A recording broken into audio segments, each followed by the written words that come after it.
What's up? It's your boy TB here. We're going to be talking about Georgia versus South Carolina coming up. Georgia, which I want to say is a 27-point favorite. I have no idea. All I know is South Carolina is about to get literally scraped off on the pavement by Kirby Smart and the dogs. There's been so much talk, and I know people know, oh, well, Kirby doesn't listen to outside noise. Kirby doesn't. Yeah, look, stop. You're playing yourself, okay? Literally, you're playing yourself. If you've heard any of Kirby's pregame speeches, he takes all of the outside noise, puts it in a bag, and he waits until right before the game or they're at practice, and he reaches in and he pulls out one of those outside noise things. And he yells it and he hypes his team up when he needs it. And like I said, the pregame speech he gets out there and straight dogs whoever he's going against or whatever he has to say to get them going. That's who he is. So don't do this whole, oh, he's a nice guy, he doesn't do that. No, stop. No, I'm not doing it. I don't care what you say. But Georgia is going to go into this game and all the talk of people, well, they've started slow against these small teams. They did this. Yeah, we've seen it. They literally scrimmage these small teams and people are like, yeah, but they didn't play great. The quarterback's got, what has he got, 497 yards or 597 yards in 2 games passing. And we do realize this man played in only the first half of each of those games. Other teams are out there playing all 4 quarters and walking away with 500 yards.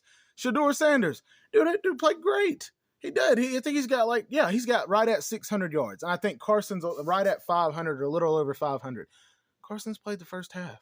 But then here we go. Oh, you guys have only played cupcake games. But you just said we struggled. Stop. Okay, so anyways, it's that double-edged sword of doesn't matter. Georgia's going to get ridiculed. Last year, I was tried to be so humble about it and like, well, we got to do this. No, I'm not doing that. This year, I'm going to be the stubborn, arrogant Georgia fan. So whether we go in there and we win by 3, you're going to hear me come on here and say, yeah, a win's a win. Doesn't matter. We beat Missouri by 1 last year, won a national championship. So it is what it is. But do I think we're going to win by just 3? No. Do I think that we're going to go in there and we're going to show that our defensive line is way better than it is, that our defense is, our quarterback pressures are going to, go through the roof? Yes, we're going to do that. Of course we're going to do that. I think it's just, there's no sense in going in and beating up a small cupcake team 80-3. That, just because Oregon doesn't and Oklahoma doesn't, people go, well, why didn't Georgia do it? Because Georgia doesn't do that. If you've seen Kirby the last couple of years and paid attention to him like dog fans have, he doesn't do that.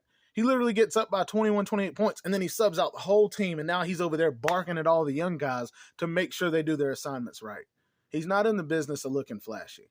He's in the business of winning championships. So, as cringe as that sounds, it is what it is. Back to back, baby. Back to back, like last year and the year before. 2 in a row. What we need to look for. 5 things we need to look for. 1, we need to look for our run game to step it up. Run game has got to step it up, all right? Whether it's the push on the offensive line, whether it's, running backs being able to make plays, whether it's our running backs not all being on crutches, got to have something. 2, Lou put it in a good point. He put it a good way.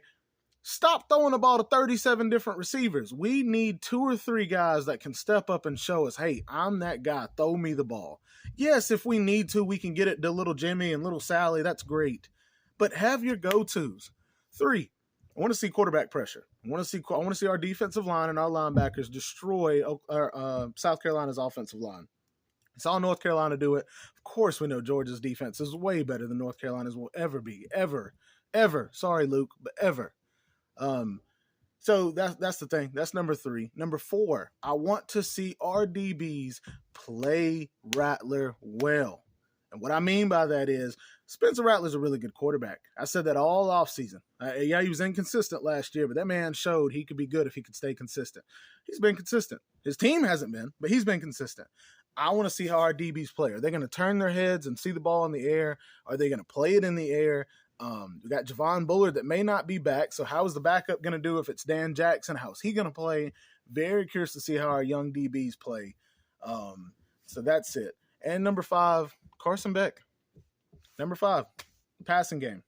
Gotta have a passing game. Not saying he has to go out there and throw for 400 yards, but he's got to make good decisions.